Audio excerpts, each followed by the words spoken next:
Hi, she's coming. She went to get her water. So, how are you guys today? Where's everybody? Right now, there's no Dr. Imani, but she's coming. And here she comes. I hear her flip flops. Okay. Oh, sorry. I don't know why I slammed so hard. Oh, because the window's open. Hi. Hello. Hi. Hi. Okay. So, is this? Oh, it says that we're live. Nice. Yeah, it says we're live. I've been Okay. talking to People well, or whoever may be here. Yeah. Okay. Well, hi. Hi. My glasses are dirty again. What is it that? Vanity Snob is Alicia, and she posted something, and I responded to it, but I can't remember what it was. I don't know. That's not really that much better. Would you like a cloth? Yeah, you can give me a cloth because, I have to put this stuff called Nerd Wax on my glasses because my glasses will slide down my nose, but I got a little bit of it on the actual lens. So you put wax on your glasses so they right won't here. slide on down your nose? Yeah, right here. Did you try adjusting these things, the arms? I don't know. It doesn't matter. No, probably not. I don't like to follow directions and stuff like that.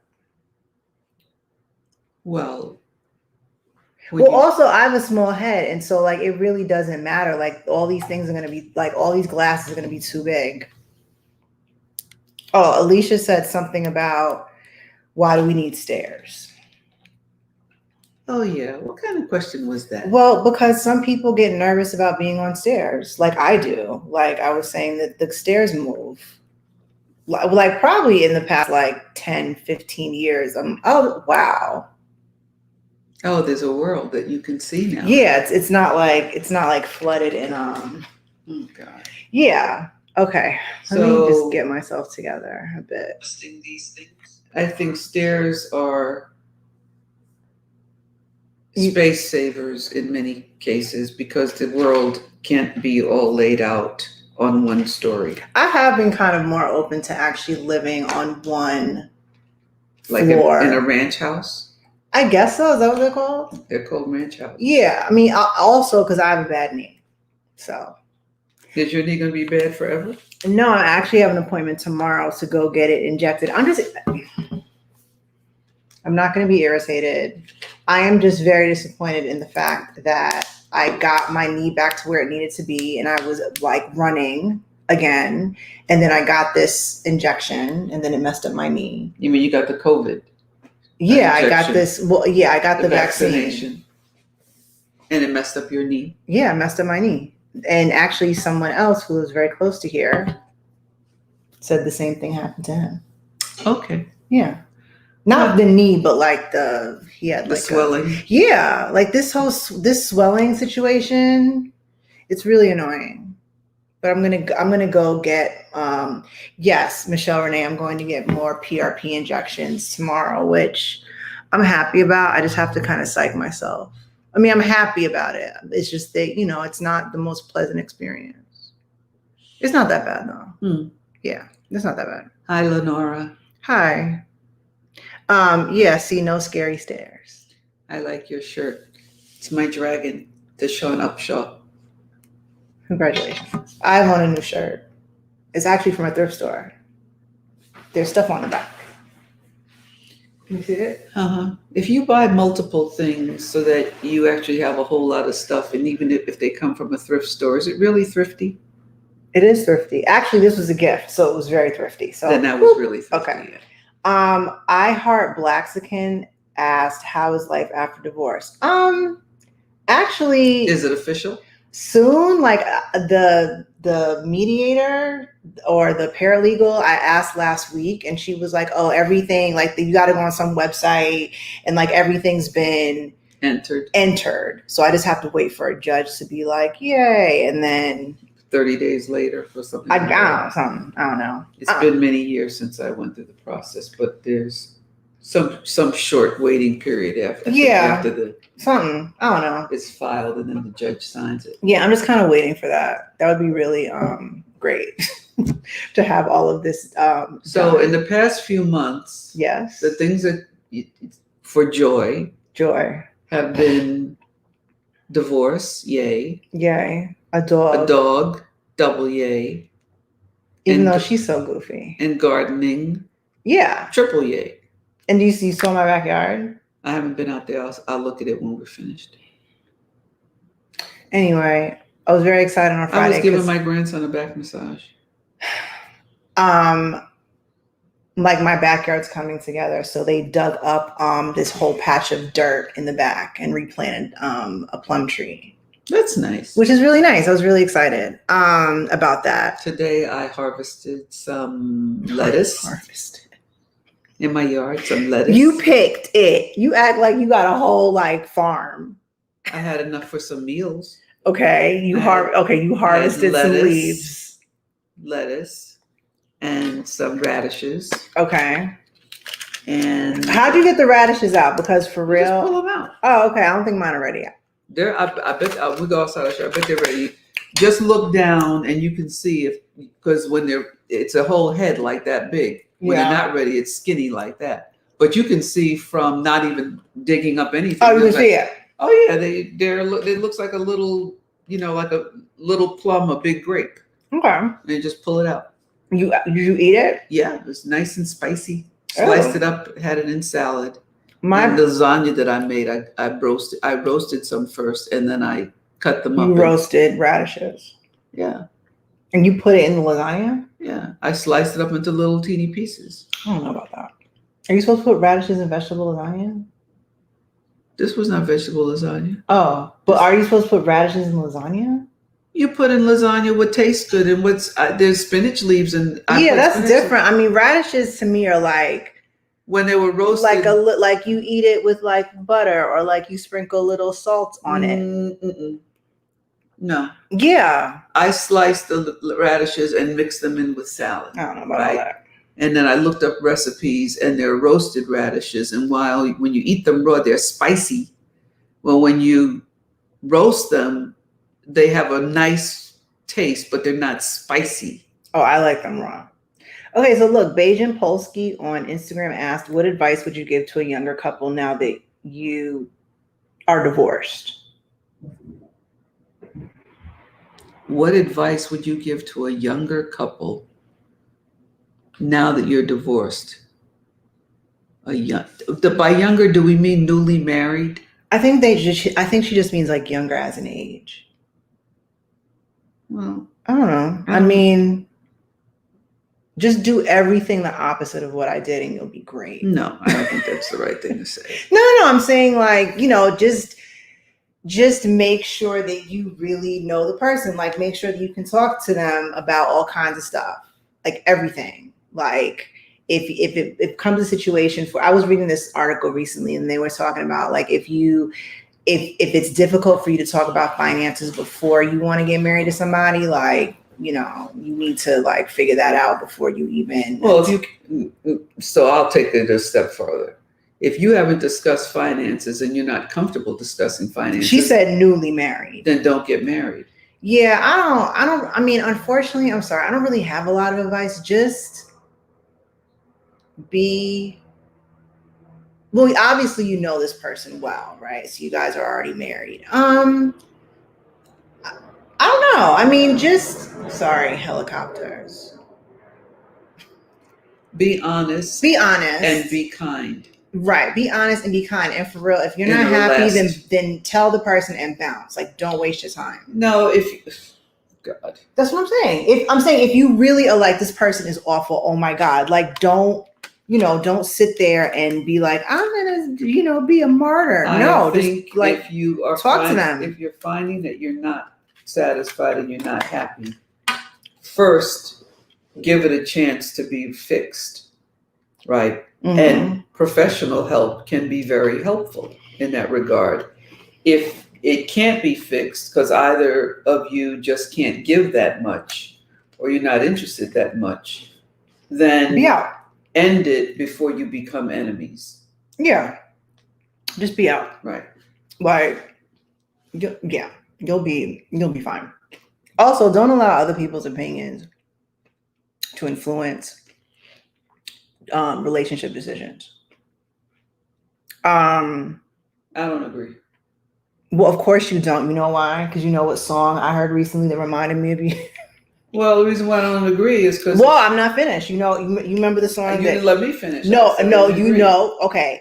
Do you remember that song "Your Mom's in My Business" by K Solo that you hated? Your mom's. What is she so dozy by K Solo? I don't remember that. There was a song that came out a while ago when I was in high school called "Your Mom's in My Business."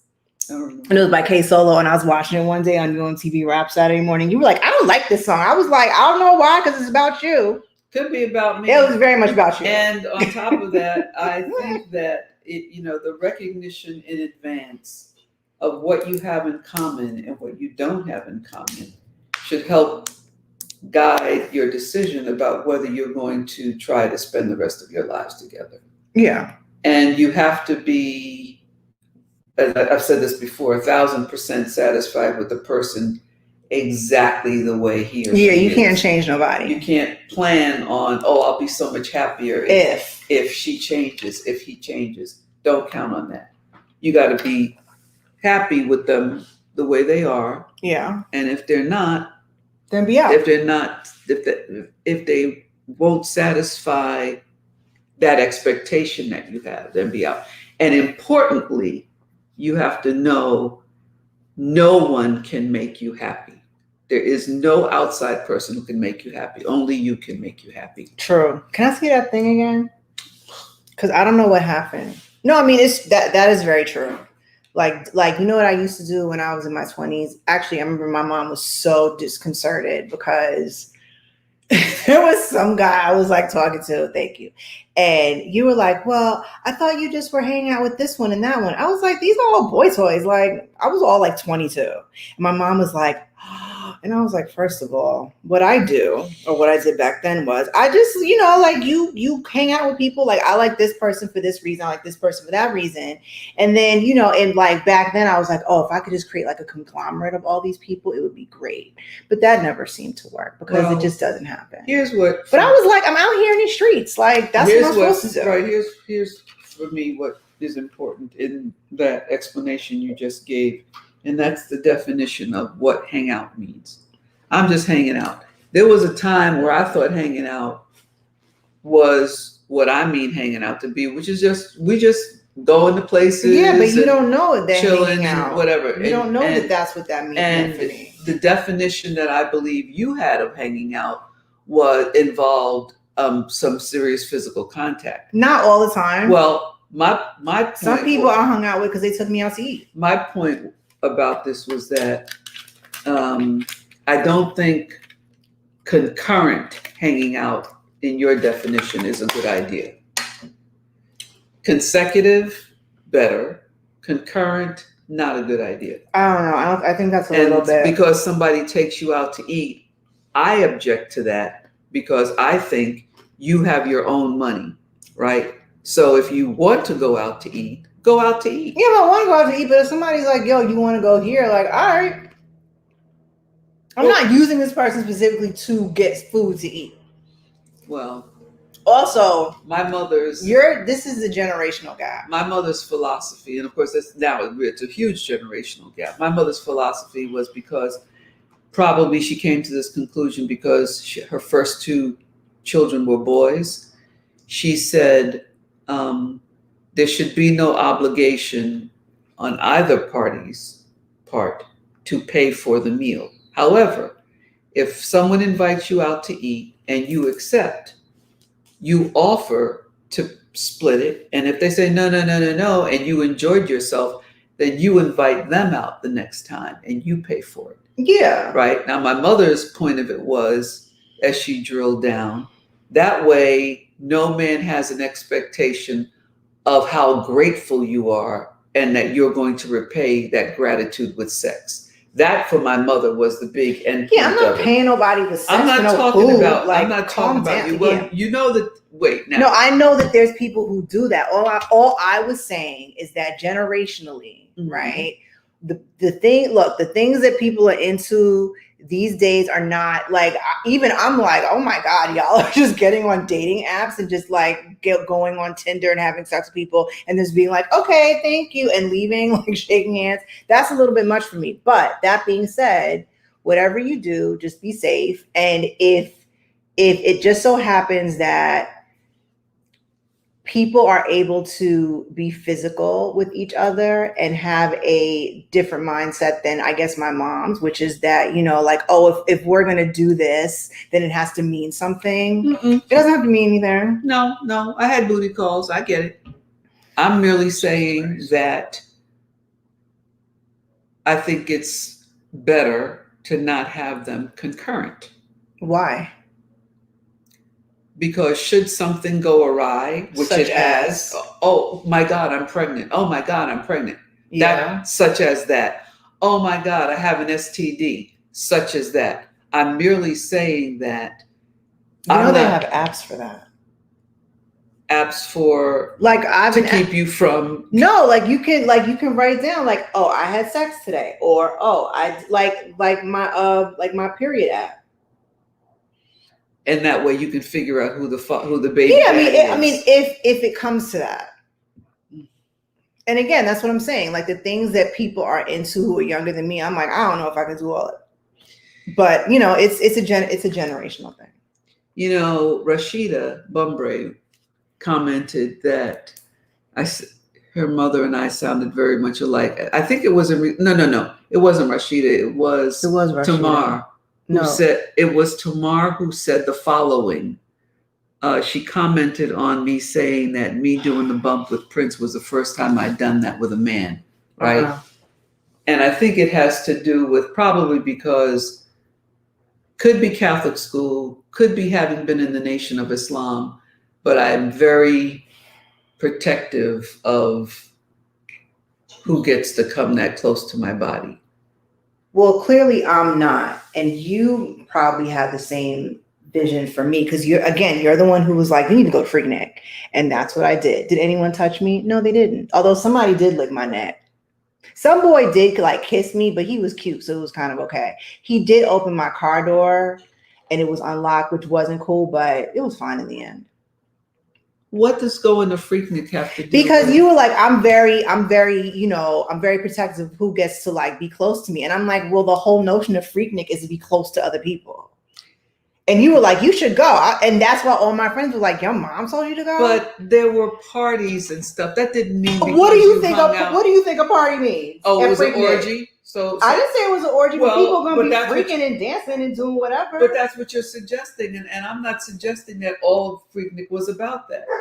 I figured you had enough ability to discern whether this is the one to go into or this is the one to leave. You mean parties? Yeah. I hung out in some pretty funky stuff and nothing happened. Funky stuff. Right. Okay. All right. You know what? Let's just go to some issues or to some things that happened over the course of the week. Well, what's happening today that's all in the news. Bill and Melinda Gates are getting divorced. Oh my God.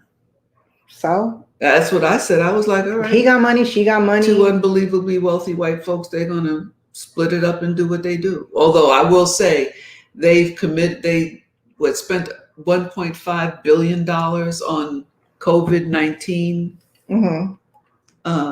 relief, which I yeah, but I mean, I applaud y'all. How long? They've been together for a long time. They've been married. The story said 27 years. That's a long time. Yeah. And so one of my boys from back in the day, Kevin Merida, today was announced as editor of the LA Times. Yay. Kevin. Where is he from? Well, I learned it from the article. He's born in Kansas City. I had no idea, but Kevin grew up in DC.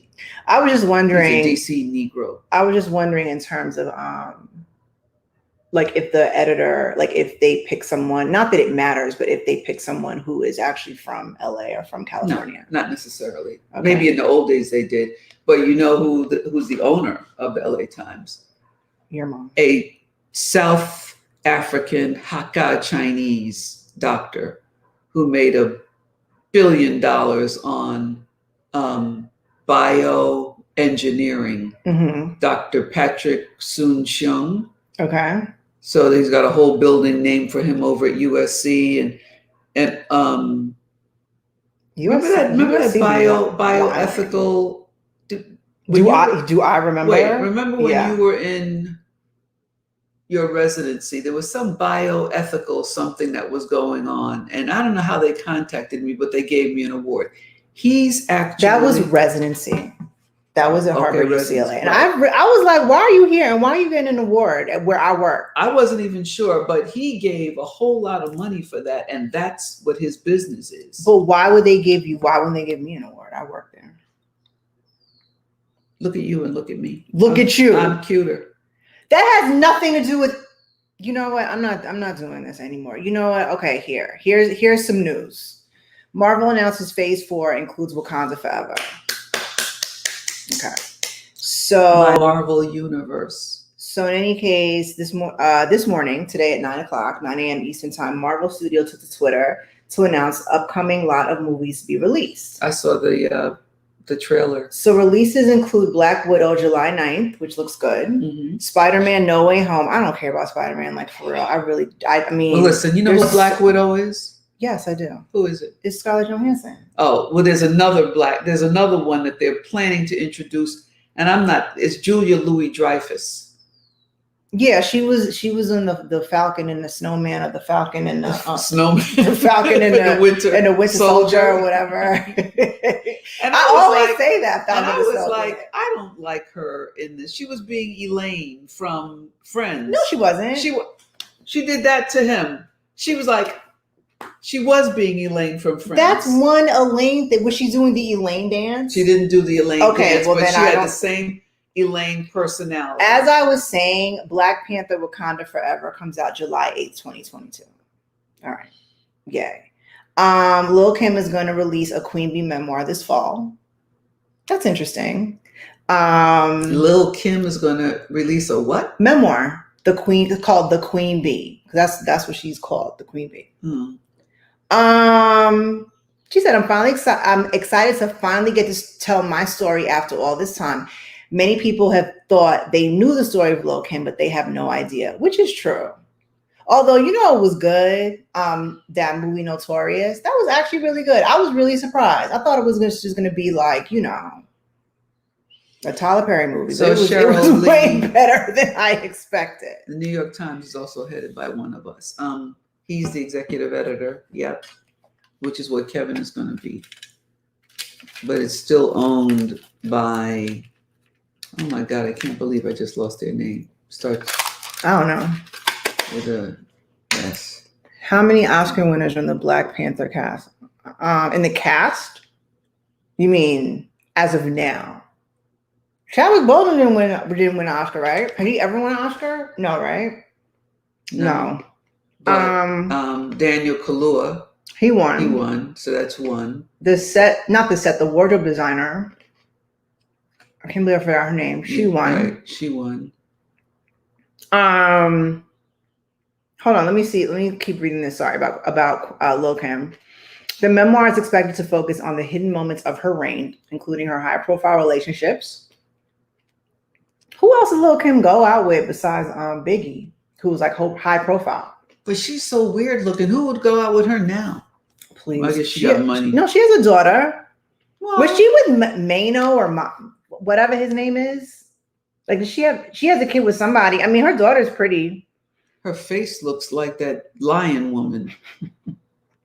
Showing up, I said Jocelyn Wildenstein. Oh God, so scary. It's scary. Scary. That's okay. Back to what we were talking about initially. That's what I'm talking about. Jocelyn Wildenstein. I don't know. Like, all I know is who is Mr. Papers? Lil' Kim dated Mr. Papers, Floyd Mayweather, Mino. I don't know. Let me go back to what I was saying. So when it comes to Jocelyn Wildenstein, Her man's name is Mr. Paper. Mr. Papers. What does he do? Does he do anything? It's like rolling papers, like for weed. What is that? Papers. I don't know. I'm pretty sure it's not that though. Mr. Papers. Like Mr. Peepers. Mr. Paper. He's Honduran, I guess. What's his real name? I don't know. Well, that thing right there says. Do we need to know his real name? Like, what is it? Jeremy Neal? Like, we don't know who this person is. He didn't have a ghetto Negro name, so he had to come up with something stupid. I mean, maybe he's a look. I don't know. Oh wait, have y'all been watching Jocelyn's Cabaret? What is that? And who's Jocelyn? Have you ever watched a Love and Hip Hop Atlanta episode? Like when it first came out, back when like Obama was watching it, Michelle Obama was watching it? No. Okay, well fine. This doesn't matter. This doesn't date. Oh yeah, Lil' Kim did date Scott Storch. That's right. Jocelyn's Cabaret is a reality show on Zeus, which is a subscription app. And because of the is it XXX rated? I mean, yeah, like it's not sex, like you don't see sex or anything like that, but like you'll see a titty. I mean, guaranteed. I didn't tell you about this. Who's I talking to? And I was telling you that. So Jocelyn has this show called Jocelyn's Cabaret. I think we were talking about it last time. So most of the women who are competing to be in Jocelyn's Cabaret are strippers, though one is a prostitute and another one is a porn star. I did say this last time. So one of the girls was homeless. She was saying like, oh, I live out of my car, but I have a sugar daddy. And she was like, oh, I got an abortion right before I came to do this show. And no, we didn't discuss. Yes, we did. Yes, we did. Because so the girl says, yeah, I had an abortion and it was twins. And this girl behind her said double homicide. It's like, oh my God. It's so ignorant. It's so ignorant. Apparently this last episode, I think Alicia was saying something. I've only watched one episode, but apparently somebody was squirting breast milk at somebody else. I'm glad it's subscription so that one can't stumble upon. You have to pay for it. So Lupita also won an Oscar. Forrest Whitaker won an Oscar. So there were a bunch of Oscar winners. Oh yeah, I forgot Forrest Whitaker was in there. I tried to watch the Wendy Williams movie, but I think like Roosevelt and I watched it. We laughed. It was like, oh. Yeah, it was. I mean, then it was followed by like a real doc on Wendy, and I couldn't watch that. Yeah, I remember I met Wendy Williams a long time ago in the 90s, but I think this was like, I think she was on like Kiss still, like on Kiss FM. But I was like, wow, your eyeballs are so big.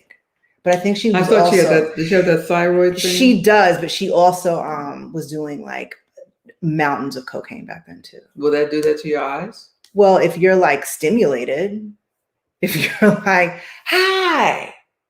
Oh no, her eyes are actually bugged out. Yeah, no, they're better now though, I think. They're better now. Yeah. Okay, so hold on. Let me keep looking. Hold on. Lil' Kim also dated Floyd Mayweather, which is, I think, a terrible idea. Okay. Girl, that's a terrible decision to make. And it was a good decision for him? No, I'm saying because he has a history of beating women. Yes. I'm not doubting that. No. I'm saying it was a really big deal. Like his son wrote, like his young son wrote this letter in like 6-year-old, handwriting. It was horrific. It was horrific. Hi, Justin Walker, 70. Hello. Hi. Is he related to you? No, I don't know. I don't know. Ask him. Are we related, Justin? Blood Honey said Lil' Kim was so beautiful. She was. I mean, she clearly has what's called body dysmorphic disorder, like Michael Jackson had, and Jocelyn Wildenstein. I don't think I've ever seen her before. Oh yeah. In a natural. Really? Yes, you have. In a natural state. I don't think so. Okay, let's look her up. Lil' Kim. I've always been repulsed before. You never saw her crying at Biggie's funeral? No, because I didn't watch Biggie's funeral. I mean, Today is James Brown's birthday. Well, yeah, and I was kind of like, so I didn't know. I didn't watch no. Britney's funeral. That's still her with a nose job. This is her still with a nose job. You got to kind of go back if you want to see like Lil Kim's original face. Back. I don't care. Well, I mean, now she just looks like a Jocelyn Wildenstein. No, she looks kind of like an Asian woman. No, she does. She looks like an Asian woman full of Botox and filler. Well, mostly filler. Where are you going? I feel the bathroom. I have IBS. I'm sorry. I don't know about her. So let's see. So Blood Honey, I don't know if we know each other, but I can see here that you said Lil Kim was so beautiful. Sean, there's a chicken shortage in the US. I think I read and saw on the news there's a chicken wing shortage. So I guess there's a chicken wing shortage. Maybe there's a chicken shortage because I don't know how one goes without the other. But I do know that in China, for example, they export all of the white meat. People in China don't eat white meat. So all those chicken breasts and stuff, they send them out. They do a lot of dark meat, which is more flavorful. May is starting off all wrong. Sean Upshaw, why is May starting off all wrong? And Virgo Tastic says that was her goal to look Asian. Wow. Justin Walker, did anyone tell you, I guess you're talking to Imani, that you look like a... So Justin Walker asks if anyone ever told you looked like the Dora Milaje the Dora Milaje from Wakanda. Yeah, Idris told me that. Actually, when Black Panther came out, he was like, "Oh, it looks like a whole bunch of my moms." Oh yeah, that's right. When we took him, when Roosevelt and I took him to see it. You mean the second day? He saw it first with you. Okay. And then we took him to see it, and he stood in the lobby and looked around, and he said, "There are too many colonizers here." He goes, "Wakanda forever." We were like, "Little dude, this is so stupid." Let me see. He's now taller than me. I'm so upset. 96 Degrees in the Shade on Instagram said, "I would love to see your daughter," I guess me, and Melody Holt host something for women. Who is that? Who's Melody Holt? Melody Holt? Melody Holt. I don't know who that is. Oh, no, yeah. Well, no. yeah, I don't know, you guys. No. What's that show called again? Some about Love and Marriage Huntsville. Mm-mm. Yeah. That's because she just got divorced and her husband was a dog and was doing all kinds of doggish things. I know that from the promos. I never watched it. Yeah, I don't know. Okay. I mean, yeah. I have a question for you. Okay. All right, here's my question. So last week when we talked, I said something about I had decided I was going to be happier that I had enough. You made a decision. Yeah. You made an executive decision. And yes, how's that working? It's working fine. Now, what I wanted to ask you is, I didn't realize until I watched that clip that you seemed very disdainful and skeptical that I could possibly do that. So now this is not me even, it's not a joke. No, you're just asking. So tell me, it suggested to me. You moved the whole camera. Sorry, that is not possible. No, I didn't say that it's not possible. No, I just want to know if it is. For people to make up their minds that they're going to change the circumstance. I mean, sure. I mean, yes, but if there are mitigating factors, like the fact that, your brain is wired a certain way to be like anxious and irritable, that may be a little bit more difficult for you to maintain over like an extended period of time. So probably the anxious and irritable part is just me that I'm willing to work with. What I was getting at was that I was feeling particularly low. You're right. And well, there were a lot of things going on. Well, and that was largely because of all the external influences of Black people getting murdered. Yeah. Right. And the pandemic. Right. And the specter of the insurrectionists coming together and bringing back that chicken head to the White House. Wait, I'm sorry. In 4 years. All of these things. Are you calling Donald Trump a chicken head? Yeah. Oh, okay. I was very confused. All of these things were all sort of piling on top, like, why do I live here? Okay. Who are these people? Why do I live here? Why don't they just let us live? Right. Right. And I decided that was all the stuff that was weighing me down. Yeah. And it isn't that any of that went away. None of it went away.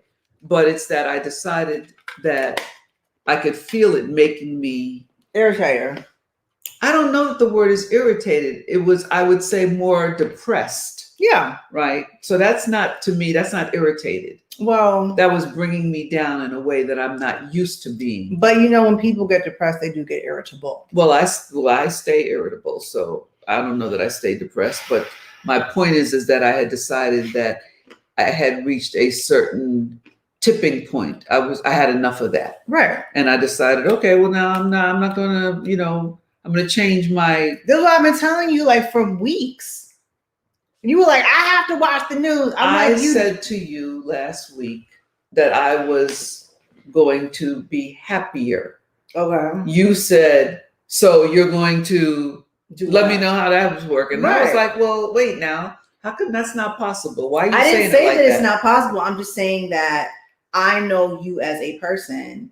Also, I know that, again, there are mitigating circumstances and factors that, yes, you can do anything you want to do, but is it going to be able to be effective, in a long-term chronic situation?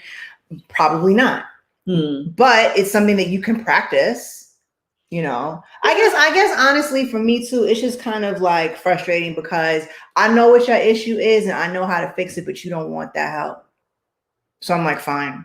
Because I don't think I need to be fixed. Well, you know how long you were telling me like, oh, you need to go, you need medication, you need therapy. I was like, yeah, okay, you need therapy. But then I did it and now I feel better. And I've been trying to tell you for years. And the way you don't listen. The way it manifested in you is not even, I'm not even anywhere near that. Okay, but the way it manifests in you is not a way that you're able to really look at objectively. I'm okay with that. I'm okay with that. I am not going to take pills. I didn't say you have to take pills. So that somebody who I don't really give a shit about can think that I'm pleasant. Okay, Mom, that's not what this is about. I'm still the same person. I'm still the same person. It's just a matter of what am I willing to spend my energy on? So let's go back about 20 minutes. Let's go back about 20 minutes. Okay. How much happier you are now that you are divorced? How much happier you are now that you have a dog? How much happier you are now that you are gardening? And on Prozac. All of the above. But you were on Prozac when you were married. No, I wasn't. I mean, technically, yeah, but I wasn't with him. Okay. Yeah. So somewhere along the line, you made a decision post that relationship to stop being miserable. Right. Okay. And my decision, I had done everything that I felt I could do. I worked out all the time. I, meditated. I did, all the little things that my coping skills, but I needed more. And all I'm saying to you is I think that you have a fear that if you are not irritable and if you are not anxious, that you will not be effective. Absolutely not. I don't believe that. I do not, as you know, like the concept of taking drugs. But you take medication for your diabetes and stuff. Well, so if it's that or die. But can I say something that I said to a patient earlier today? Okay. You know that there's a very high incidence of diabetes and depression. Like a lot of people who have diabetes also take antidepressants. Okay. Okay. So, but I'm not going to be one of them. Well, I mean, apparently. And so now we just have to deal with you being irritated. Somebody said there's an important conversation. My 72-year-old mom started taking CBD for a chronic cough. But it radically helps her mood. She needed something, and it is helping her. Great. And I think that's a wonderful thing. However, what I am saying to you is that I was offered my first hit of cocaine when I was 13 years old. I think I was 12. No. Listen to me. People used drugs recreationally, and people still use drugs recreationally. I live in a state where marijuana is a recreational use drug. And yet I grew up in an environment where I saw that marijuana was the beginning of something that could very frequently result in much worse. It wasn't marijuana that made it worse, but it was whatever the environment was that we were growing up in made it such that people needed to escape. Okay. Right? I escaped by reaching certain goals and leaving. I don't have a desire to use marijuana recreationally or medicinally. I don't have a desire to use psychotropic drugs that are going to smooth me out. I don't want to do anything. Yeah, but that's real selfish to me because what I've been telling you for years is like this is how you present. This is how you act when these factors come into play. And you're like, okay, well then fine. Okay, well then fine. Right. I just think that's really like selfish and rude. But I'm okay with that. Yeah, but Mom, I was okay with being depressed too. And all I'm saying to you is that I took your advice. And I just think it's really selfish and rude that you can't even do the same thing, or at least think about possibly doing the same thing. I'm not going to. Okay, fine. Again, all I'm saying is I think that's very selfish and rude of you, but okay, fine. Well, if it's selfish and rude, is it selfish and rude to you? To me, I'm just saying, and also potentially to people who you're around, like people who care about you. I mean, you mean like Idris and Roosevelt? I mean, I don't know. You'd have to ask them. Or what I'm saying to you though is that there are situations. Yes, I had a patient a couple weeks ago, and he was like, well, this is not you, but I'm saying, he was like, well, I do so much better now that I just isolate myself. Like, it's so much better. As long as I'm not around anybody, then it's a lot. Then I'm a much happier person. But he also had like other symptoms that I was like, oh, you should probably think about this. I'm not saying that your anxiety every day is just completely unmanageable and out of control. That's not what I'm saying. What I'm saying is there are times when I do wish that you were able to not be so upset or so focused on one particular thing, because then you kind of like, you lose like the forest for the trees.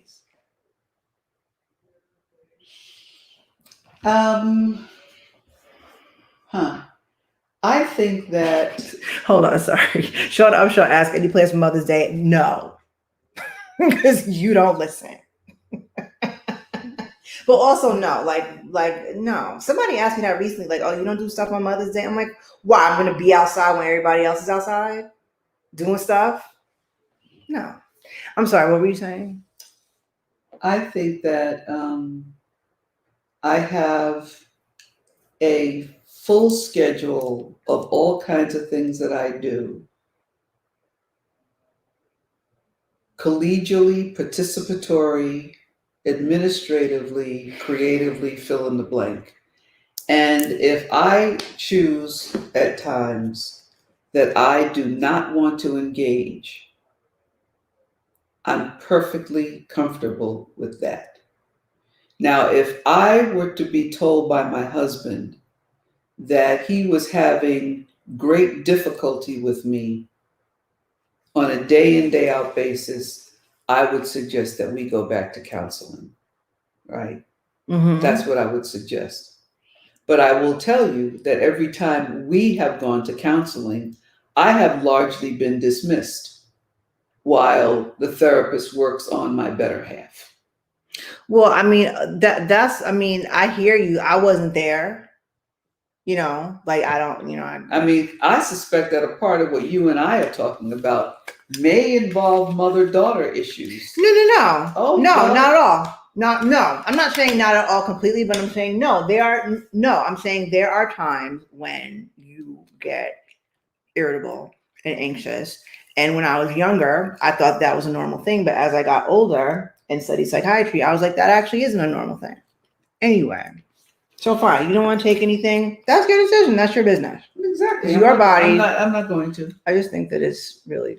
And see, and then what happens is I don't know if the words rude and selfish, right? I don't know if the words rude and selfish, when you hear yourself saying that, right? Yeah. I don't know if you think that, oh, this is something that's helpful. No, but you know what? You know why I said that? Because I was being passive aggressive. Because you said something to me after I left that doctor's office, and I was like, doctor's office? when I went to the doctor, and she was like, "Oh, I'm going to prescribe you Prozac," and you were like, "Well, finally, I told you all this time," and blah blah blah. And I was just like, "Well, this really isn't like the tone of conversation I was hoping to have with you," and I was really like upset. So maybe that's where that comes from. All I'm saying is I do think that, you know what, if that's what you want to do, that's what you want to do. I just think that it's something you should consider. But okay, fine. Anyway, we will move on to, you heard about I didn't see, okay, Pose, the third season of Pose came out yesterday. It was great. I didn't see it. I was asleep. Did you hear what about Janet Mock, what she did? She had a meltdown. Yeah, she had a meltdown. Did y'all hear what happened? I mean, I can tell you what happened. That was bizarre. It was bizarre. So, so Janet Mock is one of the writers. And an executive producer. An executive producer on Pose. And she is also dating Angel Big Poppy. Lil Poppy. Lil Poppy. Bismarck Curiel. She's dating Angel's man. So she had this speech. It was like 15 minutes long. She admitted to infidelity against Lil Poppy. She had him stand up. She did. She asked why she's only making $40,000 an episode and demanded more perks that are equal to other television executives and more. She also, at one point, had a conversation with Ryan Murphy, the show's creator, and had him confess to bringing girls onto the show to help with the writing. Well, so what that means is that Ryan Murphy, who is a gay man, I'm sure had other gay men who were creating this with him. Right. And after the first couple of episodes, he had to bring in women, whether they were trans or cis. Or right.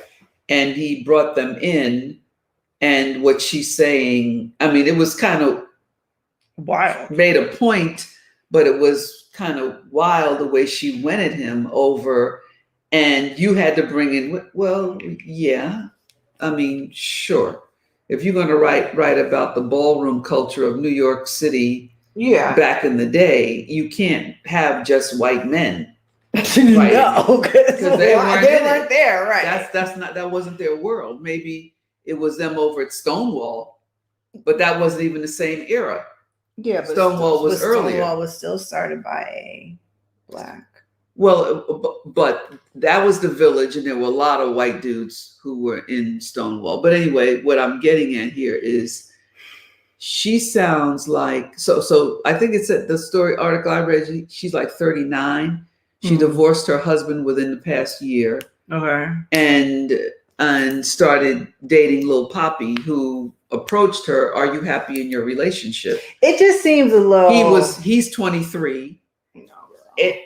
Yeah, girl. Right. And so you stand up there, you're to give a short speech about the show. Thank you, everybody, for coming. We're so excited. This is and you season. went after the show creators. And by the way, 40,000 an episode is, for that show, is not a lot of money. Yeah. Right? That's what I figured. She rightfully should be getting, as an executive producer and a writer, probably twice that much per episode. Yeah, there's a time and a place. I mean, I will say this. In no way am I saying that Janet Mock is, I don't know her. I don't know what she's, but I have had conversations with people who, not just patients, but like people who I really know. And I'm like, yo, there's just a time and a place for things. Like, no one's saying that what she said wasn't completely valid. Right. It was. But there's a time and a place, and there's a method with how you need to present these things because maybe Ryan Murphy would have been more willing to have a real conversation with her when she wasn't on the stage and he wasn't in the audience at this, season 3 premiere of the show. This is the final season. Right. This is the final season. She admits, now I shouldn't use the word admit, she said he prodded her into being a director. She's also been a director in the series, right? Right. So, and that's nothing that she saw herself as doing. Right. So here's what we know about Hollywood. Yeah. When you cross some of the biggest names in Hollywood, frequently you are never heard from again. Right. Nobody will hire you. Right. Now, I don't know how it works in that underculture, right, of LGBTQ Hollywood. Right. I don't know how it works in that culture, but for, in my history, Hollywood is Hollywood. And as a Black woman saying that, I don't know how that's going to turn out, but she's already got other things in the pipeline for farther down the road, but that doesn't mean that she won't suffer some blowback over this. She did say that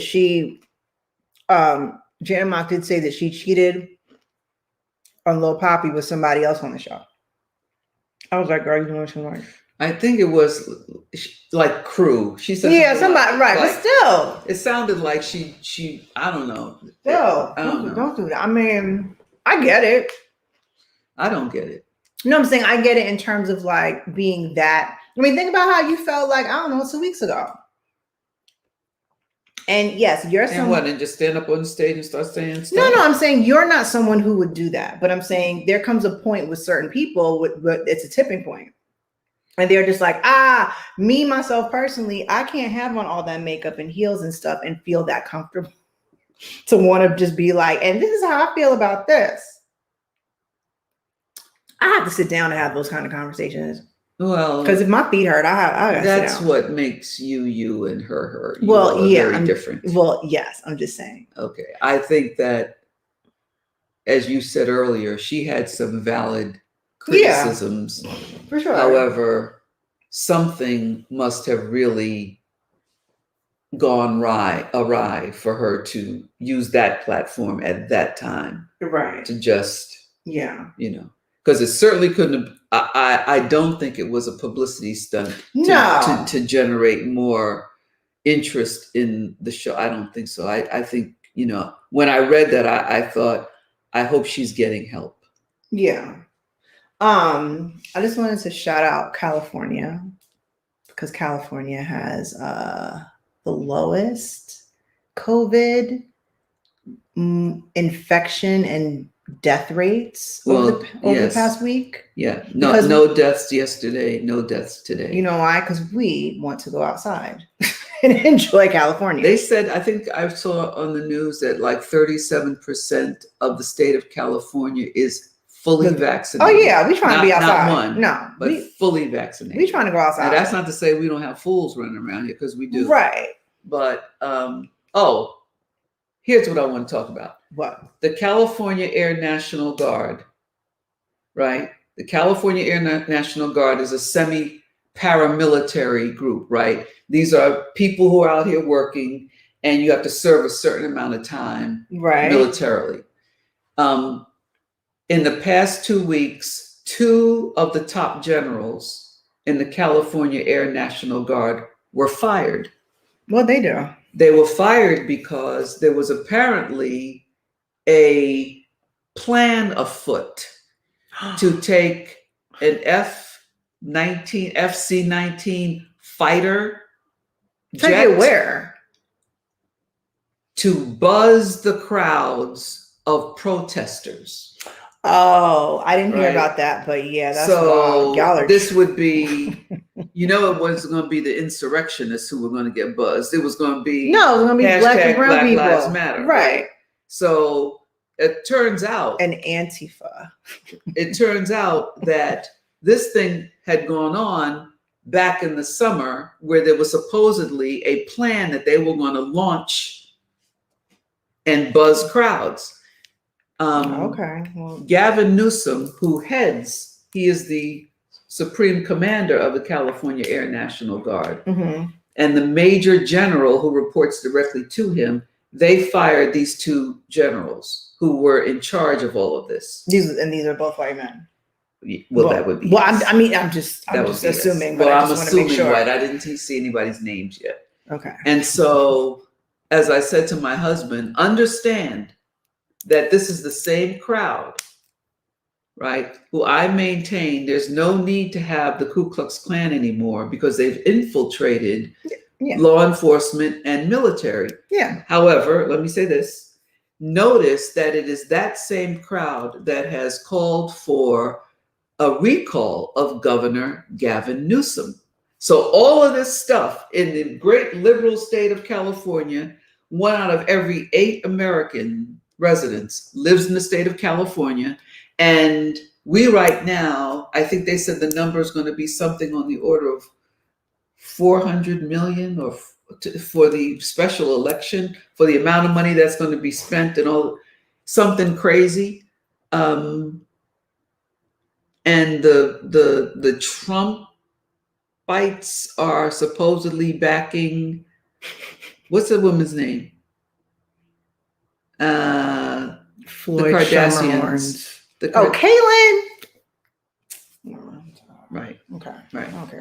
So I just want everybody to know that I have been contributing to the Gavin Newsom Fight the Recall campaign. And I'm going to suggest that anybody who lives in the state of California pay close attention to what's happening. Okay. Jackie Thompson, hi. You're in Australia. Hello. Thank you for watching live. Let me say one more thing before we go, because I actually have some work to do. You're not hungry tonight? No, I mean, I'm going to eat. Like, that's obvious. Oh. Okay, so May is Mental Health Awareness Month, as I'm sure many of you know. And what is a better resource to get your mind right than Imani State of Mind? Well, that's my right. podcast. Don't do that. You guys should check it out. You guys should check out my podcast. We break stigmas. We talk about stuff. We're really goofy. We laugh a lot. But we also talk about a lot of important information as it pertains to mental health. And you can go to ImaniStateOfMind.com, or you can go to any streaming platform that you like, and you will find it, including Apple Podcasts, Stitcher, and I don't know, something else. And when's your book coming out? And what's the name of it? My book, the title of my book is called A Calm in Chaos. A Calm in Chaos? A Calm in Chaos. Okay. And it will be released in December, like November, December of this year. So HarperCollins. Yeah, HarperCollins. So yeah, it's 601. This is Asian Pacific American Heritage Month. Yes. And tomorrow I'm going to be speaking downtown LA, my first time out in the world in about 16 months. I'm going downtown. Please don't be irritable. A news conference where the police chief is going to announce resource cards that my group and I have pushed heavily for them to, when Asian Pacific Islanders are attacked or verbally or otherwise, and the police can give them a card that has the resources, the names of resources, organizations that can help you with trauma, or organizations that can help you file a lawsuit and such things. Right. So that's my That's why I have this on today. I've had this shirt on because it was clean. And I liked it and I was happy that I could wear it. Anyway, bye guys. Have a good week. Have a good week. Happy birthday, Sean Upshaw. Yeah, happy birthday, Sean Upshaw. Happy birthday, Asha. I'm celebrating my birthday all month of May. Yesterday was Asha's birthday. Oh, happy birthday, Asha. Happy birthday, Asha. And yeah, that's pretty much it. So y'all keep it tight. Keep it right. Blood honey. We'll see you next week. Yes, Filipinos are Pacific Islanders. Bye, you guys. See you later. Stop answering questions. Bye. Bye.